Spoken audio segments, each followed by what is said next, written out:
तो breaking bad के season 1 के एपिसोड नंबर 5 को हम एक्सप्लेन करने जा रहे हैं, जहां पर हम देखेंगे वोल्टर की स्टोरी को। अगर आपको अब तक की स्टोरी पसंद आई है तो वीडियो को जरूर लाइक करें, कमेंट करें और चैनल को सब्सक्राइब करते हुए प्लेलिस्ट में दूसरी सीरीज को देखना ना भूलें, जहां पर हम एक्सप्लेन करते हैं वोल्टर की स्टोरी को। जहां वोल्टर अपनी वाइफ स्काइलर के साथ एक पार्टी में जा रहा है जो उसी के पुराने दोस्त एलियट की थी। बट यहाँ पर वोल्टर अपने पुराने दोस्तों से मिलना नहीं चाहता है क्योंकि वो उतना सक्सेसफुल नहीं हो पाया अपनी लाइफ में। जहां पर बात अपनी वाइफ से भी शेयर नहीं कर सकता है और अपने छोटे से गिफ्ट से एम्बैरस होने लगता है। बट वहां पर पार्टी में मिलने के बाद एलियट और उसकी वाइफ ग्रेचन से अच्छे से बात करता है जैसे कि बहुत पुराने दोस्त मिले हों। बट उसको अंदर ही अंदर एक इनसिक्योरिटी फील होती है कि वो इन जितना सक्सेसफुल नहीं है। यहाँ वो कुछ देर में एक लाइब्रेरी के अंदर पोस्टर्स को चेक कर पाता है जो एलियट के बारे में थे और उसकी कंपनी ग्रे मैटर के, जिन सबको सोचते हुए समझ पा रहा था कि वो लाइफ में कहीं ना कहीं पीछे छूट चुका है। और अपने पुराने दूसरे दोस्तों से मिलकर पता लगाता है कि किस तरह वोल्टर उनका बेस्ट स्टूडेंट था और यहाँ पर वो क्लिस्टोग्राफी टेक्निक का तो माहिर था, जिसको यूज करते हुए ही आज बहुत बड़े बड़े प्रोजेक्ट्स होने लग रहे हैं, जहां पर उन सब की शुरुआत कहीं ना कहीं वोल्टर नहीं की थी। बट यहाँ पर वो इन सब का क्रेडिट ना लेते हुए चुपचाप वहां से जाने लगता है क्योंकि वो नहीं बता सकता है कि वो एक छोटा सा स्कूल टीचर है। जिस मोमेंट पे एलियट अलग से आके उससे मिलता है, उससे पुराने दिन की बातें करता है जैसे कि वो पुराने दोस्त कुछ लंबे टाइम बाद मिले हों। बट थोड़ी ही देर में उसे एक जॉब ऑफर करता है अपनी कंपनी में, जिसको देखकर वोल्टर को ज़्यादा खुश नहीं था क्योंकि वो तो सिर्फ दोस्त थे और वो दोस्ती के बीच में जॉब को नहीं लाना चाहता है। बट उसको बार बार इंसिस्ट करता है एलियट कि वो ये जॉब ले ले और इसके अंदर एक अच्छा हेल्थ इंश्योरेंस भी है जो शायद उसके काम आ सकता है। जिसको सुनते ही समझ चुका था वोल्टर कि ज़रूर इसको स्काइलर ने कुछ बताया होगा, जिसके लिए वो साफ मना करता है और एक्सप्लेन करता है कि उसकी खुद की कुछ पर्सनल प्रॉब्लम है जिससे कि वो जॉब एक्सेप्ट नहीं करेगा। और बाहर जाने के बाद अपनी वाइफ स्काइलर को डांटने लगता है कि तुम्हें अपनी पर्सनल बातें किसी और को नहीं बतानी चाहिए, वो हमसे दूर जा चुके हैं और अब वो हमारे दोस्त इतने नहीं हैं। जिस मोमेंट पे स्काइलर अपने हस्बैंड की जान बचाने के लिए सब चीज़ ट्राई कर रही थी, बट ये बात वोल्टर को बिल्कुल भी पसंद नहीं आई और गाड़ी में बैठ के सीधा घर की तरफ जाने लगता है, जहां पर स्काइलर भी उससे नाराज है क्योंकि उसने सिर्फ कोशिश की उसकी जान बचाने की और वो कब तक चुप रहे कि उसके हस्बैंड की जान जाने वाली है कैंसर से और वो कुछ भी नहीं कर पाए।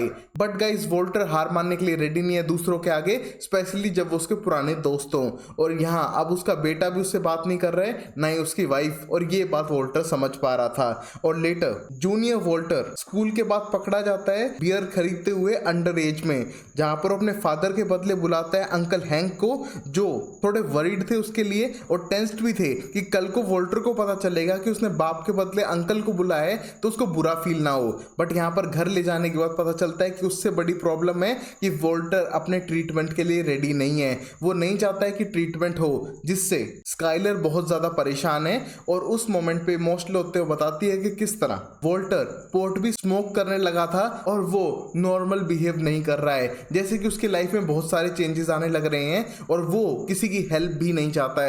शायद हम सबको बैठ के मिलकर बताना चाहिए उसे कि वो कितना इंपॉर्टेंट है और उसको ट्रीटमेंट करवा लेना चाहिए। जब कोई उसका पुराना दोस्त हेल्प कर ही रहा है पैसों से तो वो क्यों ना ले उस हेल्प को, क्योंकि उसकी जान नहीं बची तो वो करेंगे क्या। उसकी पूरी फैमिली लगभग खत्म ही हो जाएगी, उसका बेटा भी हैंडीकैप है, उसकी वाइफ भी प्रेग्नेंट है, तो उसको ये हेल्प ले लेनी चाहिए। जहां पर पूरी फैमिली मिलके बैठ के उसको समझाने की कोशिश करेगी शाम में आने पे।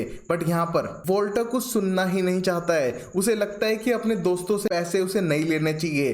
बट यहाँ पर धीरे धीरे समझाने लगती है स्काइलर कि किस तरह वो उनकी लाइफ में इंपॉर्टेंट है और वो उसे ऐसे मरने नहीं देंगे। जहाँ पर जूनियर वोल्टर भी बहुत ज्यादा इमोशनल था और एक्सप्लेन करता है कि उसके फादर को डरना नहीं चाहिए, कीमियोथेरेपी से डर लग रहा है किस चीज से, क्योंकि उसकी रिस्पॉन्सिबिलिटी ज्यादा है। यहाँ तक कि अपने बेटे जूनियर वोल्टर को भी उसको पूरी जिंदगी संभालना है क्योंकि वो हैंडीकैप है। हम देखते हैं इस मोमेंट पे वोल्टर कुछ नहीं कहना चाहता है और इमोशनल होने लगता है कि वो अपनी फैमिली को ऐसे टूटते हुए नहीं देख सकता।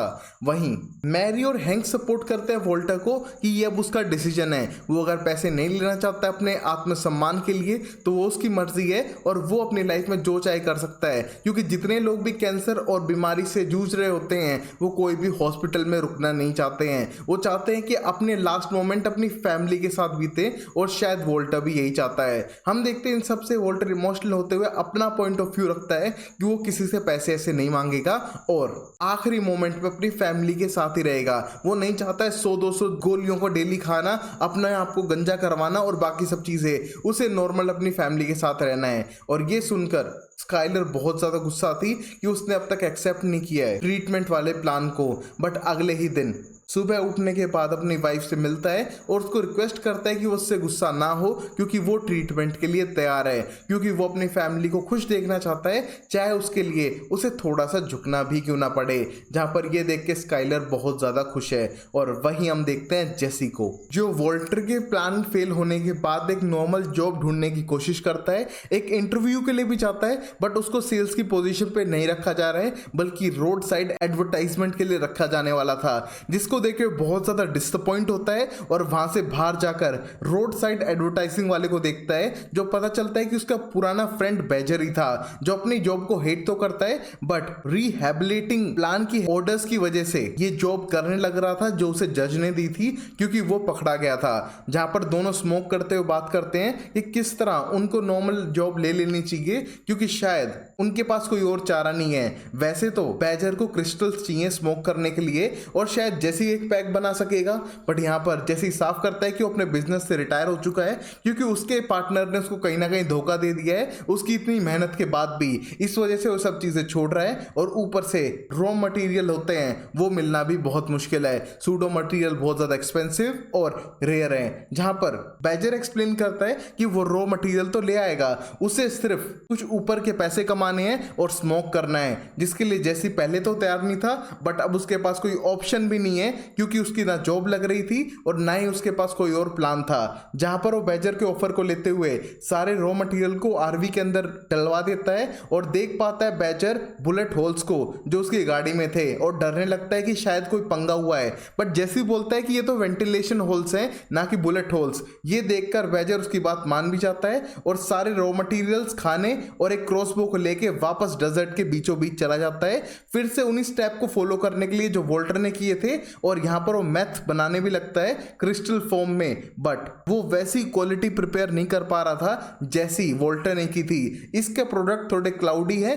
और ग्लास क्लियर नजर नहीं आ रहा है, जिसको देख के उसे गुस्सा आता है और पूरे बैच को बाहर फेंकने लगता है। बट ये देख के बैजर को गुस्सा है कि इतनी मेहनत से अमेजिंग प्रोडक्ट बना है और से फेंक क्यों रहा है। बट यहाँ पर जेसी के लिए ये पैक उतना क्लियर और अच्छा नहीं था जैसा वॉल्टर बनाया करता था और उसे वही क्वालिटी चाहिए, जिसके लिए वो फिर से ट्राई करने जाता है। बट बैजर को उस पर गुस्सा बढ़ता जा रहा है कि वो किस तरह रॉ मटेरियल को वेस्ट कर रहा है जो बिल्कुल भी सही नहीं है। जहां पर वो दूसरी तीसरी टाइम पे भी प्रॉपर प्रोडक्ट ना बनाने की वजह से फेंकने की कोशिश करता है, बट यहां पर साफ कहता है बैजर कि वो इस प्रोडक्ट को यूज करेगा, बेचेगा, परफेक्ट रहेगा। वो क्यों नहीं समझ रहा है कि इतने परफेक्शन की जरूरत नहीं है। जहां पर जेसी का कहना था कि उसे परफेक्ट क्वालिटी चाहिए कंज्यूमर के लिए और यहां पर अगर परफेक्टली नहीं बनाया तो शायद उसकी क्वालिटी इतनी ना बिके।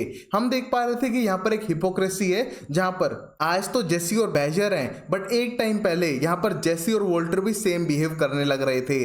और अब इस मोमेंट पे जेसी की ये हरकतें देख के बैजर उसे पकड़ पकड़ के मारने लगता है, क्योंकि वो इन सब चीजों को वेस्ट नहीं जाने देगा। बट यहाँ पर जेसी उसके आंखों में पाउडर डाल के आरवी से धक्का मार के वहां से भागने की कोशिश करता है, जहां पर बैजर उस पर क्रॉसबो भी चलाता है बट उसको पकड़ नहीं पाता है। जहां पर गुस्से में जेसी रोजर को रेगिस्तान में छोड़ के वापस वहां से भाग के जा चुका था। और अब हम देखते हैं वॉल्टर को नेक्स्ट डे सीधा कॉल आती है उसके पास ग्रिचन से, जो इमोशनल थी और वो बोलती है कि तुम्हें पैसे ले लेने चाहिए अपने कैंसर के इलाज के लिए, क्योंकि एलाइट ने तुम्हें ऑफर भी किया था। जहां पर वॉल्टर साफ मना करता है कि वो ये पैसे नहीं लेगा क्योंकि उसके पास हेल्थ इंश्योरेंस है, बट ये बात फेक थी। हम देखते हैं इस मोमेंट पे ग्रेचर बहुत ज्यादा इमोशनल थी, क्योंकि उसे लगता है कि वॉल्टर अपने पुराने रिलेशनशिप की वजह से जो शायद ग्रेचन के साथ थे इसलिए पैसे नहीं ले रहा है और वो इन बातों को भूल जाए। बट यहाँ पर वॉल्टर कुछ ना जवाब देते हुए फोन कट करता है और सीधा जेसी से जाके मिलता है, जहां पर जेसी सारे ग्लासवेयर को फिर से साफ करके रखने लग रहा था और इस टाइम पे वॉल्टर को देख के बिल्कुल भी खुश नहीं है। बट यहाँ पर वॉल्टर उसके पास आके एक्सप्लेन करता है कि फिर से वो क्या मैथ बना सकते हैं। हम देखते हैं इस टाइम पे जेसी के पास कोई ऑप्शन तो नहीं है, बट देखते हैं वो अगले एपिसोड में हाँ कहता है या ना।